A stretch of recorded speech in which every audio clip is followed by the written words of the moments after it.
السلام عليكم ورحمة الله، نتمنى تكونوا على خير. في واحد الديكور هنايا، وبغينا ان شاء الله يبارطاجي معنا من خلال التجربة تاع سنين ديالو في هذا الميدان بعض النصائح والتوجيهات بالنسبة للطلبة، وخاصة تنقصد الطلبة اللي عندهم واحد الميول للدومين ديال التدريس. على بركة الله. سيدي أحمد، مرحبا بك. شكرا سي احمد، هذا شرف لي انك تكون معي اليوم. فبالنسبه للاساتذه الجدد او بالنسبه للطلبه اللي عندهم ميول لمهنه التدريس وبغاو يدخلوا لمجال التعليم، فهو مجال يعني مهنه شريفه جدا. والنصيحه الاولى اللي غادي نعطي لاي واحد غادي يبغي يخدم في لونسينيومون سي ضبط التخصص. يعني الا اختاريت الانجليش لانجويج خصنا نكون فريمون تنميتريزي لا لونغ. بالنسبه اللي غادي يقري لي مات يكون تيميتريزي مزيان لي مات، لا فيزيك، العربيه، الاسلاميات، بو امبورط لا ماتيير. اصلا انت غادي تكون اختاريتي الماده وتخصصتي فيها. الاشكال اللي تلقاو عندنا في المسار المهني دوزت مئات لي زونتروتيان، ربما نكون وصلنا للالاف ديال لي زونتروتيان اللي حضرنا ليهم. تيكون استاذ متخصص في ماده علميه مثلا، تنطرحوا عليه سؤال بسيط. نعطيك مثال: بعض المرات تنسولوا الاستاذ شنو الفرق بين السعه والحجم، يعني كاين لا ديفيرونس اونتر لا كاباسيتي لو فوليوم. الاستاذ تيتصرفق، يعني تجي معلومه بسيطه تدرس في الابتدائي وتفهموها التلاميذ، لكن ما تيستطيعش انه يميز الوحده شنو المفهوم ككونسيبت. تقول لي ايترو ديال الماء مع ايترو ديال الزيت، شكون اللي خفيف شكون اللي ثقيل، تيتغلوكا، تيقول لك بلاتي خصني نمشي نراجع. فنعطي مثال اخر: الا مشينا عند اي طبيب في العالم اعطيناه 4 أو 5 ديال الاعراض ديال اي مرض، كلهم غادي يتفقوا تقريبا على لو ميم دياغنوستيك. فهنا كاين الضبط ديال التخصص.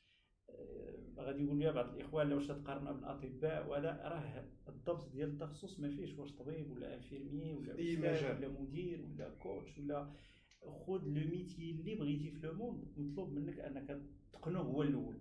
تمام. هذه هي النصيحه اللي تنعطيو للطلبه. النصيحة الأولى language awareness، كيف ما كان ضبط اول التخصص حاجه ديالك. يكون الضبط ديال التخصص. تمام. المساله الثانيه وهي مساله تقنيه، يعني كيفاش نقري هذاك التخصص ديالي. الا عطاوني الماط كيفاش غادي نقري؟ بيان سور هنا تنهضروا على لا ديداكتيك. كيل سون لي زيتاب ا سويفر بور كونستروير لا لوسون، شنو هما المراحل اللي غادي نتبعهم باش غادي نبني داك الدرس ديالي. كاين ديداكتيك عام فين تيتقاطعوا المواد كاملين، وكاين ديداكتيك خاص بكل ماده. فهنا بالنسبه للقطاع العمومي راه الناس تيدوزوا التكوين، تيدوزوا الانتقاء، ثم الامتحان الكتابي، ثم الشفوي، ثم تيدخلوا يديروا اون اني دو فورماسيون، ما كاملش عام حاليا، تيدخلوا لي ستاج بوي تيدخلوا تيمشيو تيقريو. بالنسبه للقطاع الخصوصي كاين دو فورمول، كاين جوج ديال الطرق: سواء تتمشي دير فورماسيون في ان سونتر بريفي، تتخلص لا فورماسيون ديالك، تتعلم هاد الامور التقنيه باش غتقري لا ماتيير ديالك. بيان سور ابار لا ماتيير بوحدها غادي خصك تقرا شي شويه في علم نفس النمو، غادي خصك تقرا شي شويه لوتي انفورماتيك، غادي خصك تقرا شي شويه التشريع والقانون اللي تنظم المهنه ديالك. فهذه امور كلها تناخذوها في السونتر دو فورماسيون. بالنسبه للإطار كاين مراكز جهويه للتكوين، وبالنسبه للبريفي كاين مراكز خاصه في التكوين. دونك ملي تناخذ واحد لو ستريكت مينيموم ديال لو سافوار ديال كيفاش انني نقري، سي سكون ابل لو ترانسفير ديداكتيك، يعني النقل الديداكتيكي المعلومه او المعرفه من الاطار الاكاديمي نبسطها لواحد الاطار اللي هو سكولير، لاننا كنتعامل مع طفل او مع تلميذ مراهق في افضل الاحوال في الثانوي الاعدادي او الثانوي التاهيلي. بالنسبه لا فورماسيون اللي تنديرها، تنجي تندخل تنقلب على دي ستاج. انا جو بريفير هاد الطريق، تنسميوها الطريق الملكي. يا استاذ نوضح واحد النقطه، بهاد لي فورماسيون راه هما بحال هادوك لي فورماسيون تاع تيفل ولا تيسال ولا هادو اللي تنقراو فيهم حنا ديداكتيك، هاو تو تيتش انجلش از ا فورين لانجويج ولا از ا سكند لانجويج، بحال هادشي هو اللي تيقصد الاستاذ. شكرا. تري بيان سي احمد. بالنسبه لي انا نهضر بشكل عام، مي انت فو فيت لا باش نجي مع الانجليش لانجويج. ممتاز. ملي تجيب هذيك لا فورماسيون ديال كيفاش غادي نقدر نقري، انا تنصح ان الاساتذه الجدد يديروا دي ستاج. علاش؟ لان كاين عاوتاني فرق بين التكوين النظري والميدان والبراكتيس. وديريز الرول ان انجليش لانجويج ذات سيز practice makes perfect. سي لا براتيك كي في لا بيرفيكسيون. يعني ملي تدير لا فورماسيون في المركز في السونتر في لما تنعطيوك هذوك الامور كلها نظريه، دونك خصك تشوفها في التيران، خصك تشوفها في الواقع، خصك تشوفها في الميدان. غادي تدخل القسم ملاحظه عفويه مع الاستاذ، ابري غيتعطاك فرصه انك دير انت الدرس وتتقدم درس نموذجي، وغيتنوطاو لك الاخطاء ديالك، غادي تنوطا لك على لو ستريس، غادي تنوطا لك على الوقت ما تيتضبطش.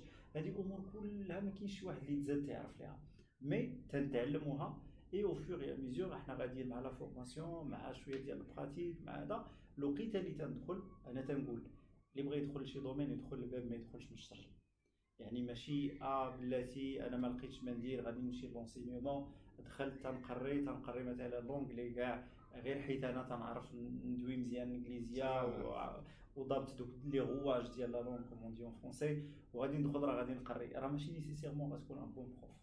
وحنا ما بغيناش ندخل وتبقى داك الاستاذ اللي واحد مع التوقيت، واحد مع الجدده، واحد مع التلاميذ، ما عندكش الضبط ديال القسم، ما عندكش تقنيه التنشيط ديال القسم، ما عارفش لي بيداغوجي ابليكي، ما عارفش شنو اللي غادي دير، فهنا تتولي موضر.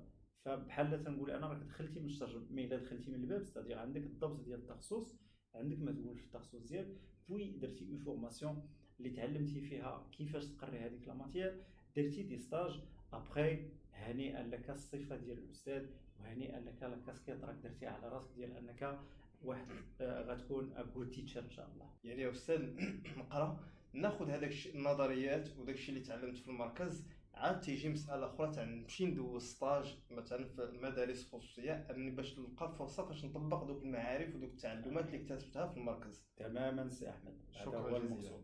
بالاضافه لضبط التخصص، يعني عندنا اساتذه اللي ما شاء الله عليهم في تخصصاتهم، الا انه تينقصوا واحد الجانب مهم لا سيما في الظرف ديال الحاليه اللي هو لوتي انفورماتيك. tout ce qui est تعامل مع البي سي، tout ce qui est les saisies, tout ce qui est word, tout ce qui est montage, tout ce qui est الفيديو ايديتين، الاي اي دابا ولا الذكاء الاصطناعي، يعني كيفاش نقدر نستثمر هذا لوتي انفورماتيك باش يسهل عليا العمليه ديال انني نخدم. لان لا ميثود كلاسيك في لونسينيومون يافي با لي بي سي، ما كانش طابلو انتراكتيف، ما كاينش دي زابليكاسيون اللي نقدر نتواصل بهم مع التلاميذ، ما كاينش دي بلاتفورم. دونك بو امبورط عاوتاني لا ماتيير اللي غتقري، مطلوب انك يكون عندك واحد لو ستريكت مينيموم ديال لي كونيسونس انفورماتيك. هذه هي النصيحه الاخرى اللي نعطيها. شكرا جزيلا. I think this is so clear. بارك الله فيك استاذ. ندوزو للفقره الثانيه. مرحبا.